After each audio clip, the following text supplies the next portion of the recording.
Resmi jadi capres Nasdem, Anies Baswedan diminta PDIP tak lagi bikin keputusan strategis. Gubernur DKI Jakarta Anies Baswedan memberikan sambutan dalam pengumuman deklarasi calon Presiden Republik Indonesia 2024 di Nasdem Tower, Jakarta, Senin, tanggal 3 Oktober tahun 2022. Partai Nasdem resmi mendeklarasikan Gubernur DKI Jakarta Anies Baswedan sebagai calon presiden capres yang akan diusung pada Pilpres 2024 mendatang. Tempo, Hilman Faturrahman W. Anggota DPRD DKI dari PDIP Gilbert Simanjuntak tidak mempersoalkan deklarasi Anies Baswedan sebagai calon presiden oleh Partai Nasdem pada hari. Hanya, Gilbert meminta Anies untuk tidak lagi membuat keputusan strategis menjelang akhir jabatannya yang tinggal 2 pekan lagi. Keputusan Anies di akhir masa jabatan, kata dia, akan membebani penjabat gubernur DKI. Saya kira baik kalau dia sudah mendapat partai yang mendukung, kata Gilbert kepada Tempo, Senin, tanggal 3 Oktober tahun 2022.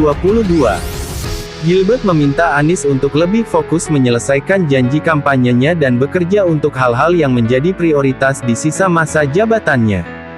Masa jabatan Anies yang tinggal 2 pekan, kata dia, sebaiknya diisi dengan tidak membuat keputusan strategis yang membuat beban bagi gubernur yang menggantikannya. Sebaiknya Anies fokus menyelesaikan janji kampanyenya dan bekerja untuk hal-hal yang menjadi prioritas dengan waktu yang sempit, ujarnya. Salah satu keputusan strategis yang dimaksud Gilbert, yaitu soal pulau reklamasi. Menurutnya, ada kecurigaan terhadap pergub pulau reklamasi yang baru saja diteken Anies. Namun, ia enggan mengatakan kecurigaan tersebut. Keputusan soal pulau reklamasi dengan mengeluarkan pergub di ujung masa jabatan adalah sesuatu yang patut dicurigai, ujarnya. Menurutnya, keputusan tersebut menjadi beban bagi gubernur. Jelas itu beban buat gubernur. Dalam kampanye mengatakan anti reklamasi, di akhir jabatan menjadi pro reklamasi dengan merubah diksi. Reklamasi jadi perluasan daratan, katanya. Gubernur DKI Jakarta Anies Baswedan resmi diumumkan sebagai calon presiden 2024 oleh Partai Nasdem. Namun, Anies meminta waktu kepada Ketua Umum Partai Nasdem Surya Paloh dan jajaran pengurus untuk menyelesaikan jabatannya di ibu kota yang akan habis tanggal 16 Oktober mendatang. Izinkan kami mengembalikan amanat dan mandat dari rakyat Jakarta.